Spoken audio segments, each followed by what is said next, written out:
Hello everyone, I am Jonathan Little. We're here with a rare late night live webinar for all of you. And today we are going to be discussing how to study like a poker pro. And then I'm going to show you exactly how I go through the process of studying. And I'm going to show you how you can study exactly like I and a lot of the other best poker players in the world do on a regular basis. Let's get right to it. When you are studying poker, first things first, you have to get rid of all distractions. A lot of people think that loading up a poker stream where someone is streaming 4 tables at a time or 15 tables at a time is studying poker. But that is not true. A lot of people think that if you're watching TV over here and playing a video game over here and you're watching a training video or listening to one or barely paying attention to one, that you're studying poker. But that is not true.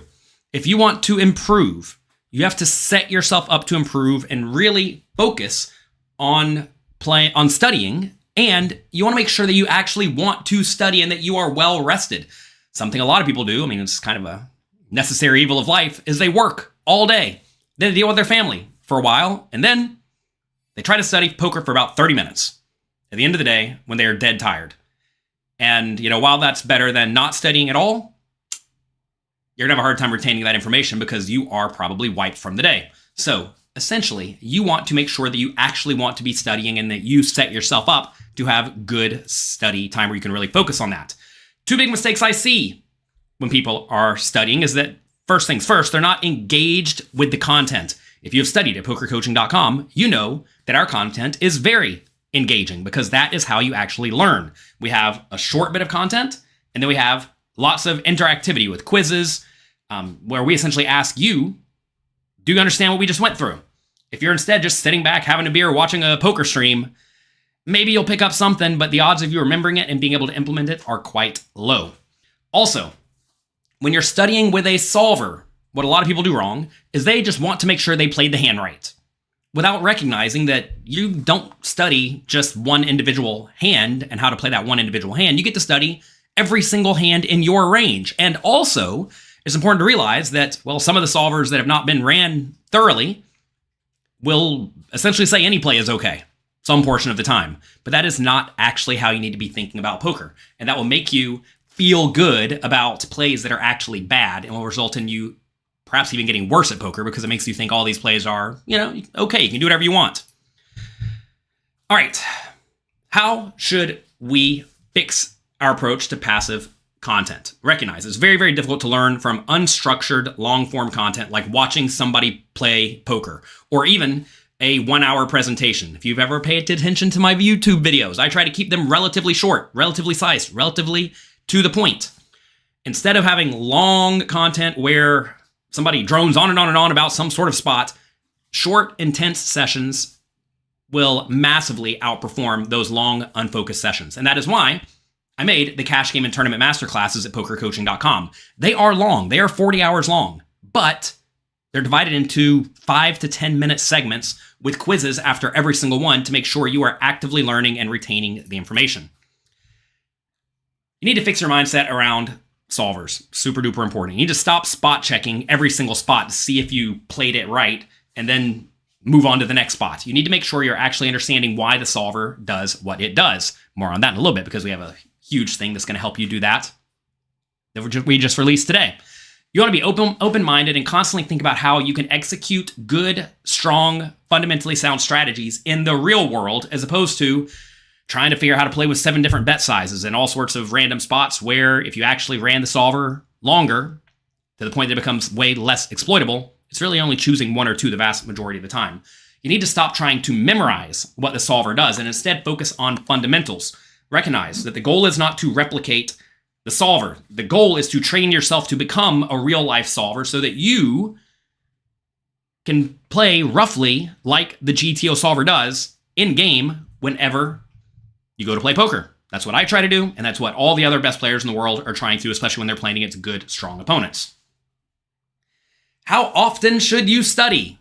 Well, it depends on what stage of poker you are in, but both putting in volume at the poker table and actually playing and implementing what you've learned and studying are extremely important. At the start of your poker journey, I think it should be at least a 1-to-1 ratio studying to playing, and ideally more studying. I know a lot of people get into poker because they want to get their gamble on and they want to play and they want to battle and they want to try to win. But if you don't know how to play, your time is way better spent actually learning how to play good, strong poker first, and then go and play. It's kind of like a brain surgeon who decides, you know what? I want to go do brain surgery now. Look at this. Is this thing pulled up here? Just looked at my PowerPoint. There we go. A brain surgeon would be crazy to go and try to do brain surgery without studying how to do brain surgery. But people do that in poker all the time. Am I live? Yes, we're live today. At the start of your journey, you need to be studying a lot. As you get better at poker and as you improve your skills, I think something like a 3-to-1 play to study ratio is fine. But even then, you need to be spending a decent amount of time studying. You need to make sure that you are actively studying common spots and also scenarios that give you trouble so that you know how to play all of those spots very, very well. Also, something that is very beneficial is that you need to join a study group. You need to find like-minded peers to study with who are constantly working hard to improve their poker skills. You're going to want to talk poker hands with them, train with them, and generally push each other to improve. I was very lucky whenever I first started playing poker that I had 2 different study groups of 2 very different types of poker players. I had good, strong GTO players, then I had good, strong exploitative players, both of which won a bunch in very different ways, and that helped me become the player I am today. In the Poker Coaching Discord, we have study groups that happen almost every single day, led by God's Big Toe, Crazy Sixes, Louis Philippe, and a bunch of other poker coaching community members. So make sure you get in there. Make sure you get active. It is just included in your poker coaching membership. So today, we're going to briefly study a spot and discuss the importance of position in poker. Position is incredibly important. I'm sure you all know that. Being last to act gives you a huge advantage because you get to control the size of the pot, you get to see free cards when you feel inclined, and you always get to see what your opponent does first.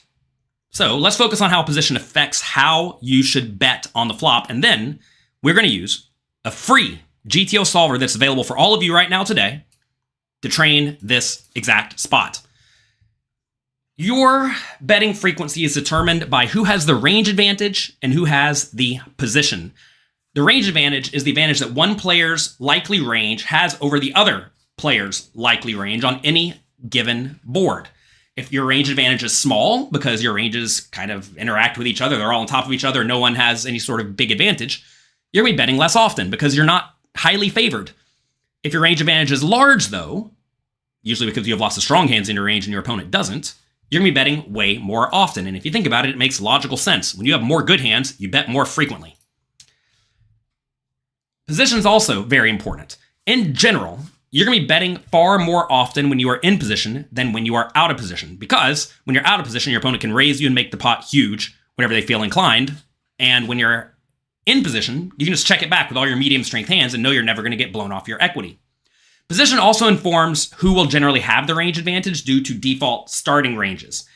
For example, as the in-position preflop raiser, you're usually going to have a larger range advantage versus an out-of-position preflop caller, and also, well, you're gonna have a larger range advantage in general in most spots. So position and range advantage are heavily going to impact how often you are betting.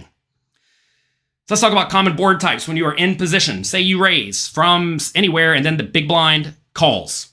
If the flop is ace high, ace king 10, ace queen 5, etc., the preflop raiser is usually going to have 60 to 70% equity. When you have this much equity, you are going to be betting very, very often. On high card boards, king jack 2, king 9 5, queen 10 5, etc., you're usually going to be betting very frequently as well because, again, you have lots of good hands in your range and your opponent has proportionally fewer of those. On paired boards, queen, queen 5, 7, 5, 5, etc., you're still going to have a good preflop range advantage, and you are again going to be betting pretty often because ace high and pocket pairs are pretty good, and you have all of those. And then low card boards are usually not so good for the end position preflop player. It's usually 50-50 to maybe slightly favored. And that's because, say you raise in the big blind calls, they are going to have all sorts of middle, low connected cards in their range that you don't, and those boards are going to connect very well with your opponents. That's going to result in a lot of checking. What about when you are in the end position? Oh, I'm sorry, getting confused. So if you have 58% equity or more in general with your range, you're going to be betting very often. 52 to 58, you're going to be betting in the middle. And 52% or less, you have a weak advantage or no advantage, and that's going to result in you betting relatively infrequently.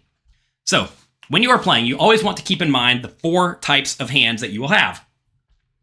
You will either have a premium hand, like top pair, good kicker, and better, a draw, which can range from a very good draw to a junky draw, a marginal hand, like top pair, bad kicker, down to ace high or king high, and then junk, which cannot really win. In general, you're going to want to be betting with your premium hands and your draws in most scenarios. As your range advantage is less and less, what makes a premium hand count as a premium hand, essentially you have to have a stronger and stronger hand to bet as the board is worse and worse for you. As the board gets better and better and better for you, start betting with some of your marginal hands and junk, and perhaps all of them if you have a humongous advantage. Now, these frequencies here, these equities, are when you are in position. If you are the out of position preflop raiser, though, this is when you raise and then somebody in position calls against you, so now you're out of position. Now, your equity is usually way lower. Why is it lower? Well, the people who call in position aren't calling from the big blind with all sorts of junk. They're calling with something decent, right? So even though they may not have hands like aces, kings, and queens in their range, they're going to have a lot of other good, strong, high card hands and middle pairs to the point that they're going to have a decent amount of good hands on most boards. And as you see here, on all of these boards, you don't really have a humongous advantage. So that's going to result in you doing a decent amount of checking. Notice yellow, yellow, red, yellow, yellow, yellow, red, right? Lots of yellows and red. So in this scenario, you're not going to do much betting at all. And that's very, very, very important to note. So we're going to train in just a second. We are going to train on this spot here where you are the in position raiser button against the big blind. And we're going to be training using our new Peak GTO trainer for a limited time. I'm giving all of you early access at peakgto.com. It costs you $0. We're still testing the program. We are consistently updating lots and lots of new sims and lots of new features. And for the time being, it is free for everyone. I don't really know what more you want from me. Literally $0. We have a gigantic library with millions of pre-solved spots for tournaments, cash games, heads up, and ICM solved by top poker pros, including just GTO himself, Justin Saliba, one of the biggest crushers in the game. And I am excited to be able to give this to all of you. We also have a trainer that will allow you to hone your skills with over 50 million unique spots to train. The trainer also has settings so that you can customize exactly whatever spot you want. Say you want to solve, or you want to train cutoff versus button, 80 big blinds deep. You can do it. Or say you want to train under the gun versus a cutoff 3-bet. You can do it. You can train whatever spot you want so that you can study these exact scenarios. Also, we have the drill of the day. GTO does not have to be complicated. Something I think a lot of the other GTO programs out there do wrong is they just give you some sims and say, have at it. It's very hard to learn that way. Instead, I and the other poker coaching coaches have gone through interesting, common scenarios that you need to make sure you fully understand, often pre-flop all the way to the river, to make sure that you understand why the solver plays its range in the way that it actually plays it. As some of you are saying here, it essentially gives you why you make the play as opposed to here's the play you make. I found that it's a lot easier to learn when I'm told why I'm doing what I'm doing instead of just here's what you do.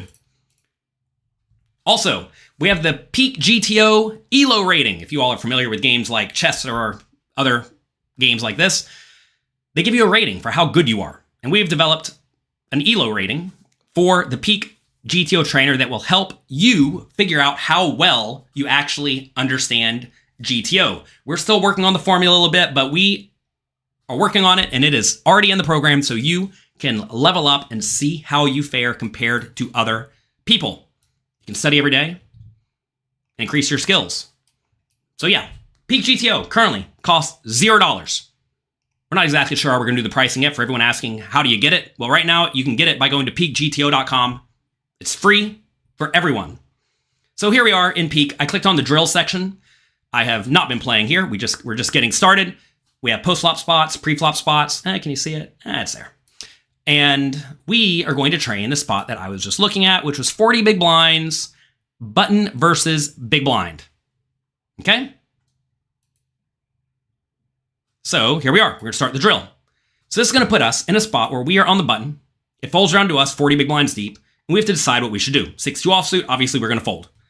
We're going to be able to go through some of these hands kind of quickly. They're the folds. We have a feature coming out very soon so you can filter out the bad hands. Sometimes you get bad hands though, such as life. Welcome to the real world. All right, pocket queens. We have 3 options here. You may say, why can't we raise to 3.5 big blinds? Well, you will find that we have solved all these spots using what we have determined to be roughly the GTO strategy and the GTO sizing. Something a lot of the other trainers do wrong is they run it with a lot of sizes, and then they don't run the solver long enough, and then you have no idea why you should do what you should do and when. We are trying to give you good, strong, implementable strategies. So here we raise it out. Notice that's you're supposed to do it 100% of the time. Did you see that 100% go kind of quickly? Flop comes king 10-4. Should we check or should we bet? You feel like GTO stuff isn't legit and some of their spots aren't legit. I don't even know what that means, not legit. They're real. I've played poker before. Sometimes I raise with queens and it comes king 10-4. I don't know if this ever happened to you. Should we check or should we bet? I think we can go either way between checking or betting small. Let's go small. Looks like we're betting 100% of the time. Small. We get raised. Oh boy. Not legit. Nobody ever raises you on the flop, do they? If you all want to play along, feel free. We're going to call. 96.95% of the time we should call. Turns an 8, and they check. We have a few sizes available here. Tiny. Medium. Pot is currently 40 big blinds. We can bet 15 or we can bet huge. I don't know. Check or bet small, I guess. I would probably err towards checking in the real world, looking to call a lot of bluffs on the river. But I think small could be fine. Wait, how many put chips are in the pot? Yeah, 15 are in the pot. Did I say there's 40 in the pot? We're playing 40 big blinds deep. My brain's broken, everyone. Sorry, it's been a long day. GTO might be to bet small. I don't know. I'm going to check. 100% check. Good. Check, check. I think our hand's a little too medium to bet. Should we value bet the river? I don't know. I want to make this very clear, by the way. I'm not a perfect GTO solver. I am doing my best. I'm doing my best to learn, just like all of you. So far, I've gotten every single play right. But that does not mean that I know the answer to all these. I'm going to get some of them wrong eventually. Should we value bet the river? I'm going to guess no, but I wouldn't be shocked if GTO wants to go something like half pot. In general, you will find that if you are going to value bet in position, half pot is usually the size that you use. Why are we playing 40 big blinds deep? Well, we could set it up to be lots of other scenarios. You go over here to drills. We have lots of pre-set up drills, and also we have specific scenarios like studying specific boards, like dry boards, coordinate boards, ace high boards, bread and butter cash game spots, 100 big blinds deep, button, et cetera, et cetera. Playing against the small blind, playing EP raise first hand versus small blind, et cetera, et cetera. So there's a lot of spots. These are pre-set up, but you can go through and set up any spot you want. If you wanted to play 80 big blinds deep, feel free. I'm going to check this back. Check 100%. We win. And we move on to the next hand. Something neat you can come down here and look at is you can see everything that you have done so far, and it will give you all the options. If you click here, you can study in the library. And I know this is not quite set up for exactly this window. This is a small little window on my computer to make it bigger and look prettier. But I'm interested in on the flop when they bet, where when we bet and they raise, what should we do? And you see it's like just like 100% call. Okay, fine. Fine and good. Anyway, I'm not going to go through this because the window is a little bit funky looking because I am doing this on a very small window in the recording section. Fine. Okay, king 5 offsuit on the button. Guess we can raise. It's probably close. 45% raise. Ha, okay. Figured it was close. They call. Ace 6-3. Guess bet small. 60% of the time. We can bet big in this spot. Interesting. We get raised. Now we fold.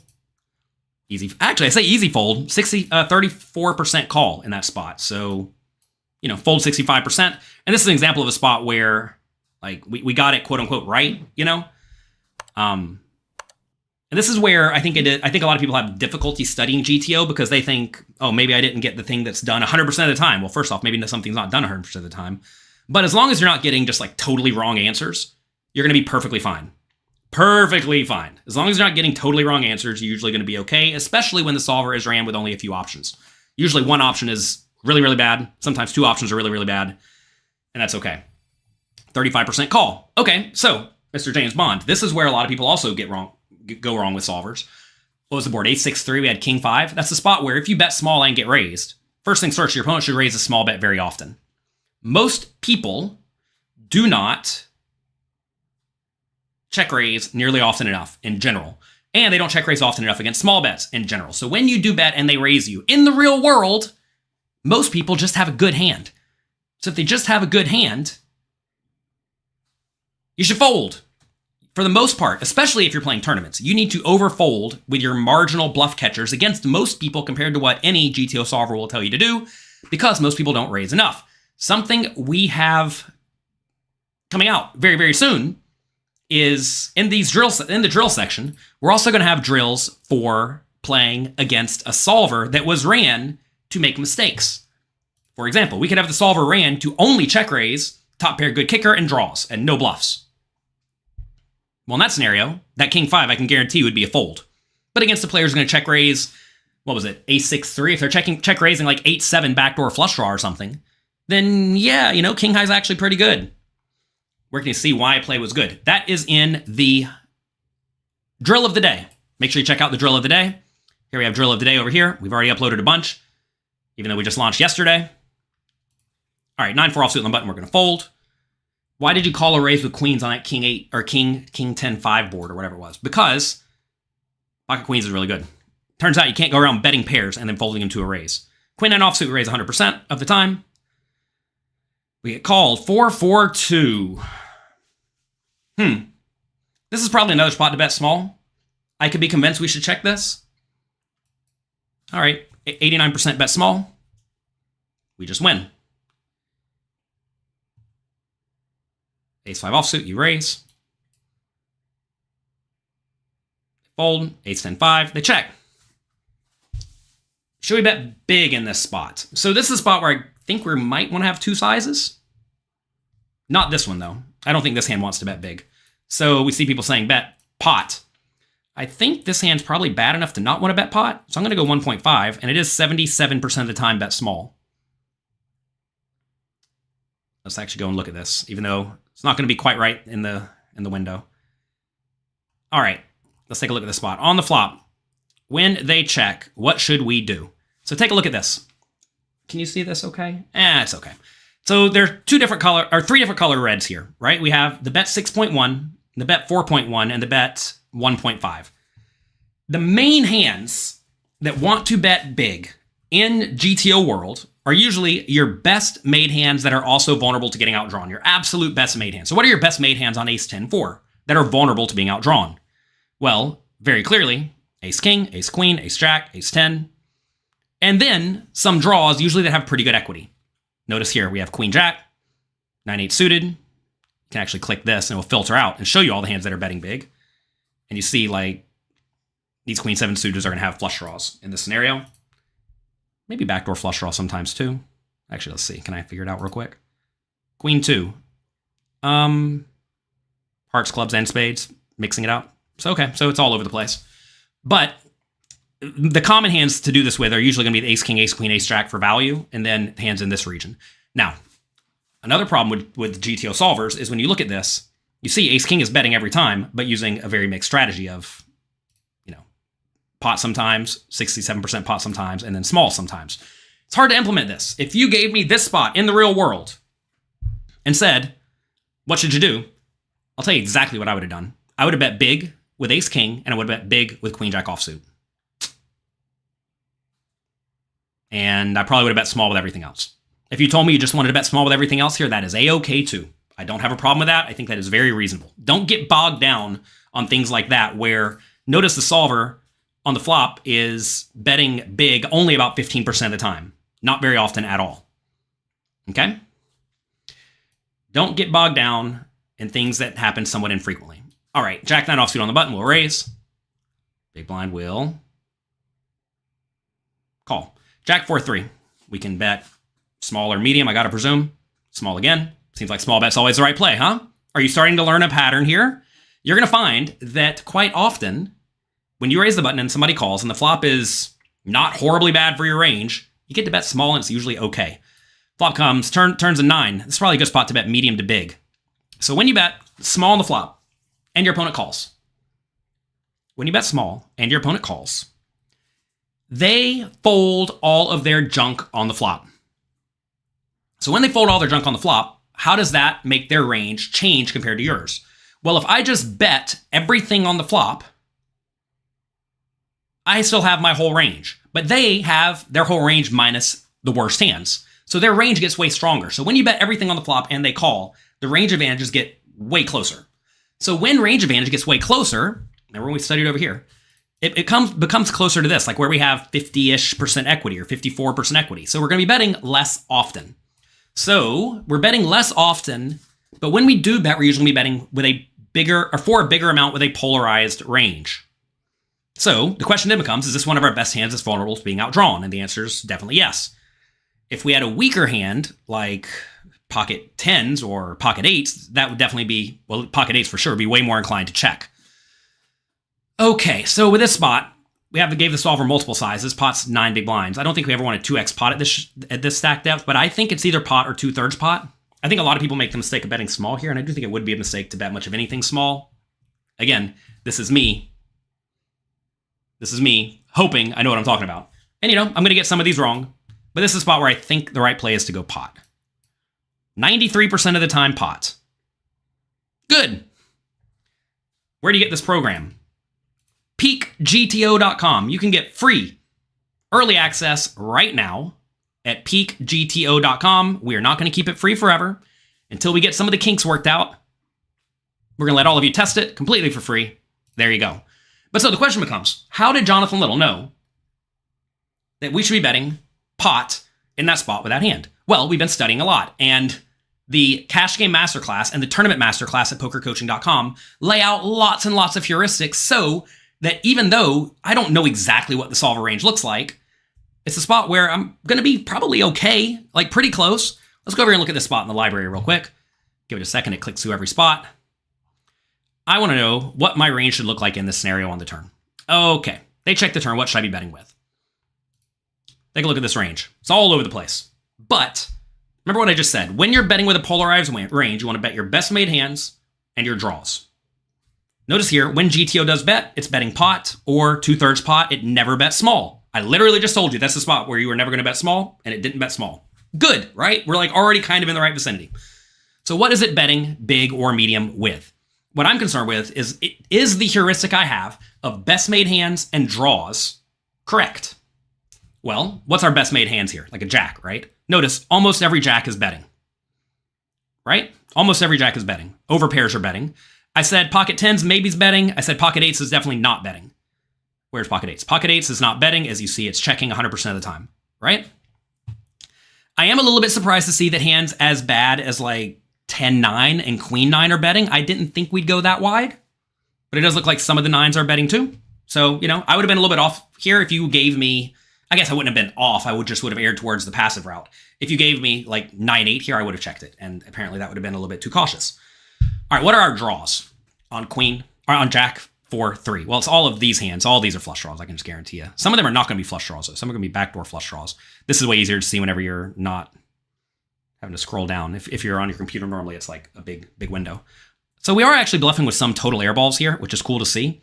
And I have to presume that is like queen 2 of clubs and spades is betting sometimes. That's because we bet all the hearts and diamonds.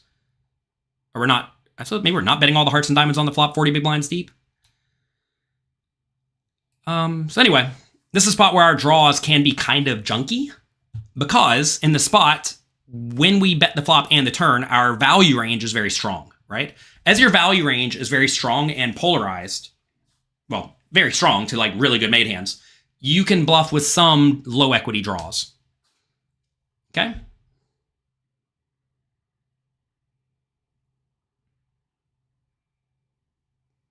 Can people upload hands for analysis? I mean, you can already enter any hand you want. We have this library over here with all sorts of spots. So you can already put in whatever hand you want.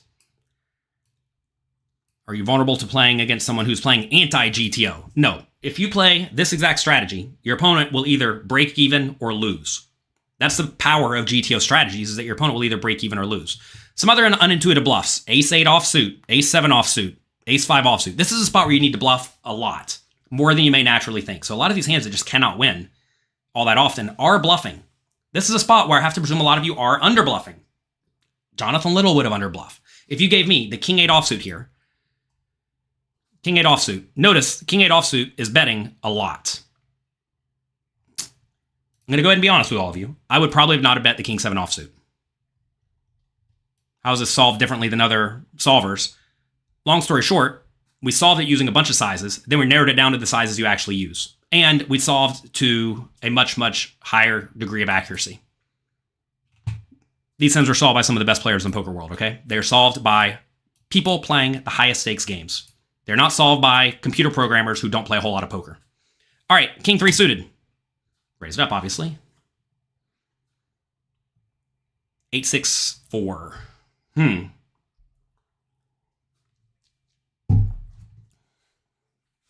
I don't know about this one. Is this one so bad we want to check? I don't know. This one might be so bad we want to check. I know it's good to have the 3, I think. Actually, I don't even know if it's good to have a 3 here. I'm going to say check in this spot, but it might still be a bet. Check 81% of the time. We found the check. I mean, am I good at this stuff or what? So why did I think we should check this? Well, first off, this board is really good for the opponent, right? Just in general, we already looked at this spot earlier where we said low cards are good for the opponent, right? So we're not going to be betting every time. My thought here was, what draws do we want to have? Like, how far down do we go into draws? So, like, lots of 7s and 5s can bet. Lots of overcards can bet. Lots of backdoor draws can bet. Do we get to have some junkers like this? And I decided the answer was no. You want to start an official course? Where do I recommend you starting? You've been playing for a couple months? Well, check out pokercoaching.com/fundamentals first. That's a completely free 3-hour crash course. It's probably better. You're probably better than a lot of what it teaches, but that's probably a good free place to start. And then check out the tournament and/or cash game masterclass. Obviously, fold the turn. Fold turn 100%. So what I want to know now, again, I want to go study that spot because I was not sure if King-3 should have bet that flop. So let's go over here, click this. And whenever you're studying, by the way, you're often not going to know as well. And instead of just going to the next hand and say, haha, I got it right, I want to be concerned with what should I have been doing here. So I knew we weren't going to bet all that often. I knew when we bet, we were going to bet on the bigger side, right? So as you see here, when we bet, we're betting on the bigger side. So as we see, lots of just junkers are not betting. Jack-3, Queen-3, King-2, Queen-2. What King-3 is betting? I mean, it's going to be back. I guess they all bet a little bit at a time. Okay, cool to see. Doesn't even care about the backdoor draws, it seems. Notice it is betting on 8-6-4 with hands like Jack-9, Jack-10, Queen-9, Queen-10. These are hands that can make better hands fold, right? Does all this pertain to low-stakes cash games? Well, we have cash game simulations in here already, and it does pertain to those scenarios, but you have to recognize that a lot of your opponents are going to be playing very far from GTO. Whenever we upload the full database of exploitatable sims, that's going to be very, very useful for those. But you always want to ask, what does my opponent do wrong? What does my opponent do wrong? So here's a question for you. And this is how you want to think about GTO solutions and studying with sims in general. If you bet the flop for 4.1 big blinds, 2/3 pot, is your opponent going to call too often or fold too often? Is it going to call too often or fold too often? Alex, on pokercoaching.com, check out the tournament masterclass. The videos are literally 5 to 10 minutes long. And that's the case for a lot of the courses that I've made. They're 5 to 10 minute long videos. Because I know it's hard to focus on long form content, especially when you are not used to focusing on long form content. So if you bet 4.1 big blinds on flop, do you think your opponent is going to do this? Here is what GTO is for the opponent. Greens call, blues fold, reds raise big red, light reds raise little. Do you think they're going to call with King-Jack, a backdoor flush draw, Queen-Jack backdoor flush draw, King-10 backdoor flush draw, Queen-10 backdoor flush draw? You think they're raising Queen-9 backdoor flush draw? This backdoor flush draw, right? Yeah, so notice down here the hearts, clubs, and diamonds are raising. The spades are not so much. Do you think they're raising 10-5? 10-5, ugh. Do you think they're raising 10-5 every time? Probably not. Do you think they're even calling a 2/3 pot bet with 10-5?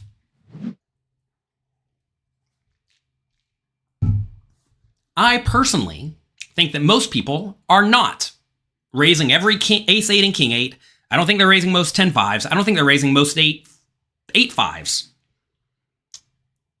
So, if they're folding too often, what should you do in response?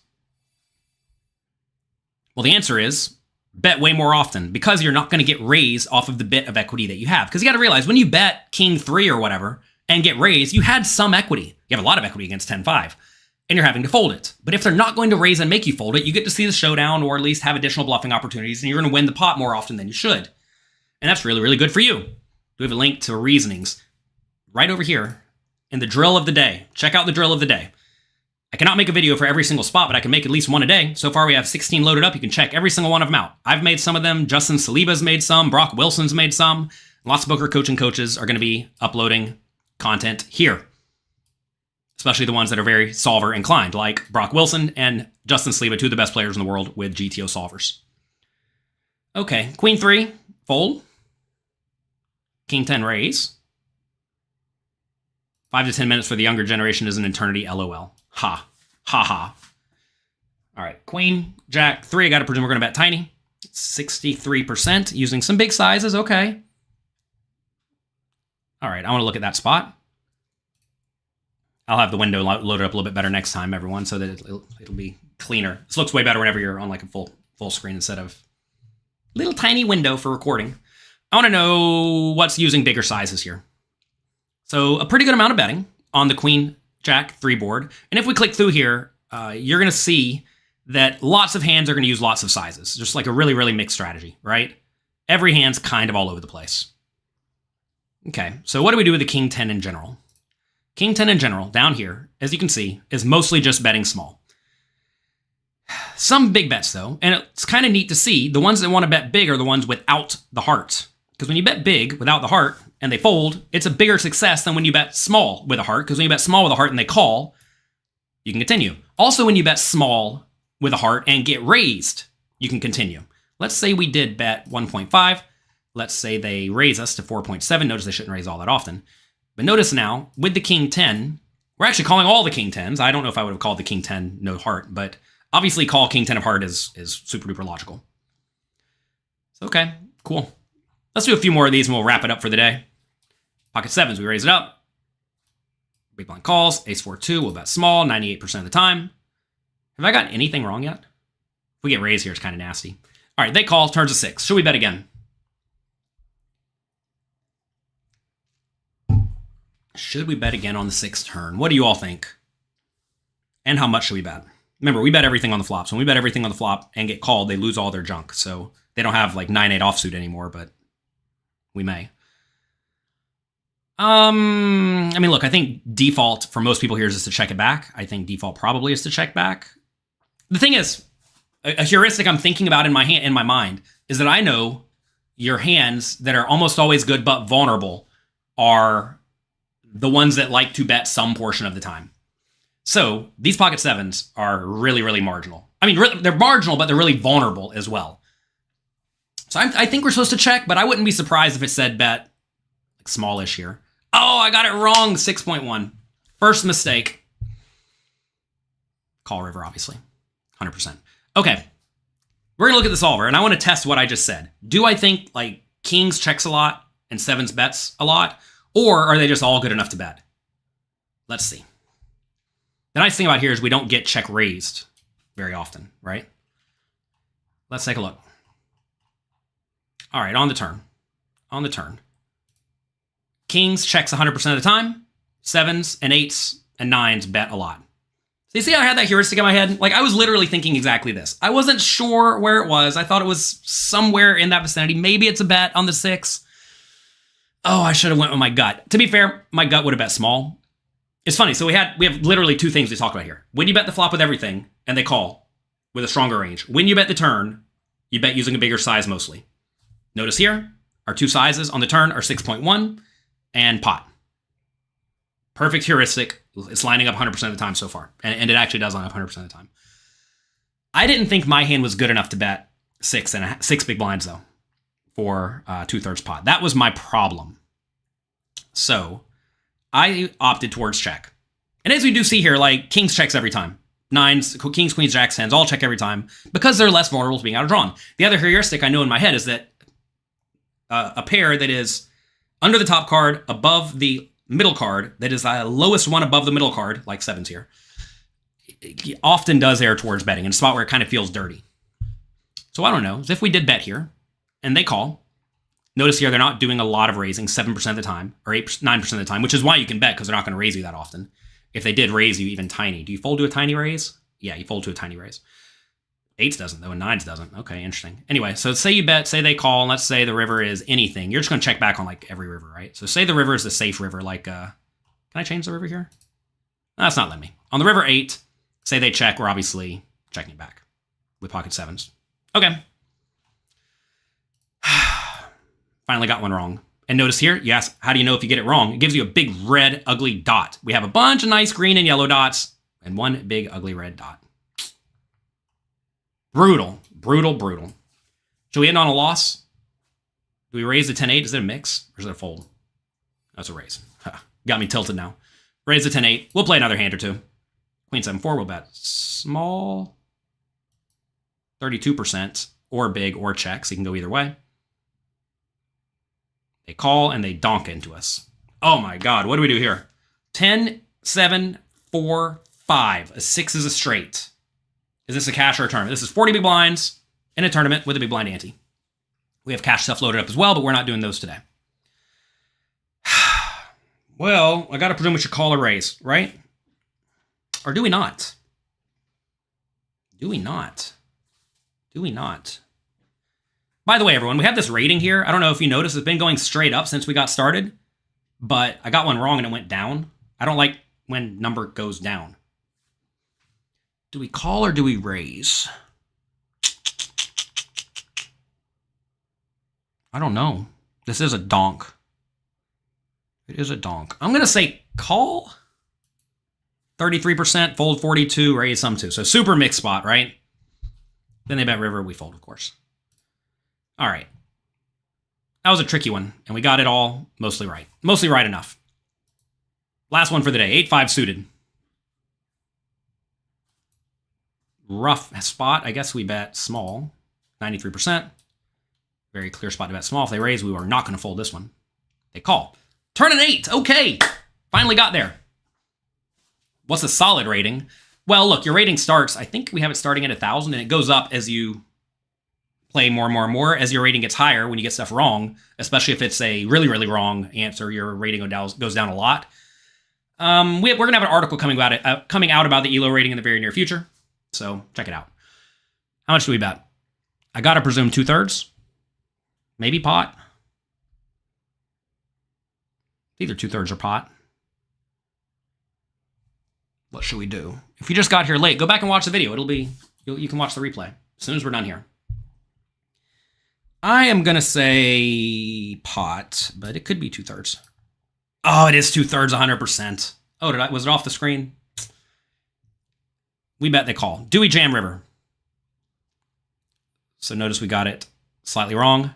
Something else, by the way, whenever you're looking at this, we got it wrong because it was betting 2/3 instead of pot. But how much does it cost us? Notice here, 0.03 big blinds is a loss. You don't want to be having the 0.03 big blind loss, but it's not like a detrimental loss. Okay? This is not a detrimentally horrible loss to the point that it's like, oh my God, my rating's going to drop a lot from that or anything like that. It's not. Not a big deal. And this is where, again, learning how the solver works is important, because if you make a play that loses a tiny bit of EV, it's like kind of negligible. Is this available to poker coaching members? Is this available to anybody who wants to go and play with it right now? Check it out, peakgto.com. I think we're supposed to go all in.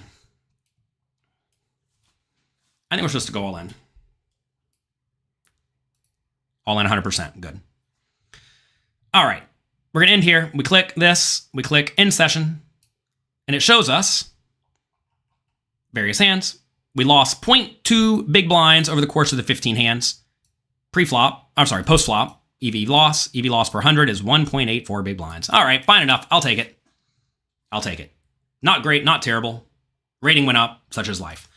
But again, if you all want access to Peak GTO for $0 right now, this free access is going to expire soon. Get in there, make a point, play around with it, use it, study as much as you absolutely want. Check it out at peakgto.com. Again, we have a humongous library of all sorts of preflop and postflop spots for tournaments and cash games. Such a good software for practicing. That's exactly what we're going for. We have the trainer where you can put in any spot you want. You can go through, you can test it. A lot of you are saying you don't bluff nearly enough compared to what GTO recommends. Yeah, I know a lot of people don't. Even I don't. There was that, I told you earlier, I would have missed King 8 completely. Like King 8 bluffs 100%, I would have bluffed it 0. And I would have messed that up. We also have the drill of the day. Even if you don't want to spend any time in the trainer, go to the drills. You can't see it's off the screen. Go to the drills right here at the top. Go over here. Watch these videos. Just click here.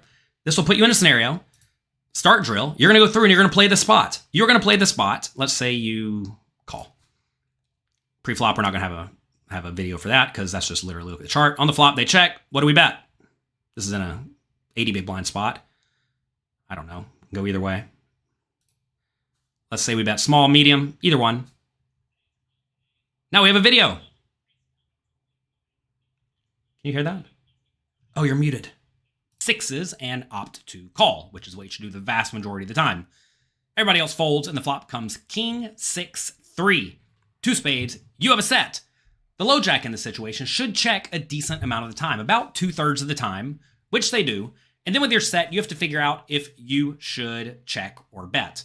And for the most part, sets, especially middle and bottom set, pretty much always want to put money in the pot, as you see, using a mix of sizes between small and big. But in this situation, when you do bet, for the most part, you're going to be using a smallish size, even though pocket sixes does not mind betting larger. So what else wants to bet using this size? Well, all sorts of stuff. Stuff like ace 4 of hearts, ace 4 of diamonds, even for just a bluff. Various overcards like queen 10.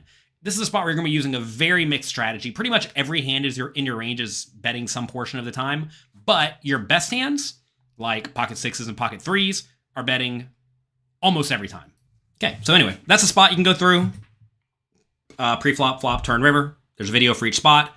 Make sure you check it out. It's literally there. Click on drills. As you see, we already have 16 loaded up, and we're going to have a new one every day. Also, we have your ELO rating. You'll be able to see how you are doing. You'll be able to see your rating go up or your rating go down. If it's going down, it's bad. It means you're not learning. If it's going up, it means you're learning, and that's good. You can get all of this for literally $0 for free right now at peakgto.com. Tell your friends if you don't mind. Click the like and subscribe button on this video if you don't mind. Click the notification bell. Share the video if you like what you saw today. If you want to show someone how bad Jonathan Little played on that one hand where I bet, what'd I do? I bet 2/3 instead of pot. Share that with them. Make me look like a fish. Do whatever you want. Good luck in your games. Have fun. I hope you have a wonderful night, and I hope you really, really, really love seeing your number go up with Peak GTO. I'll talk to all of you later. Bye-bye.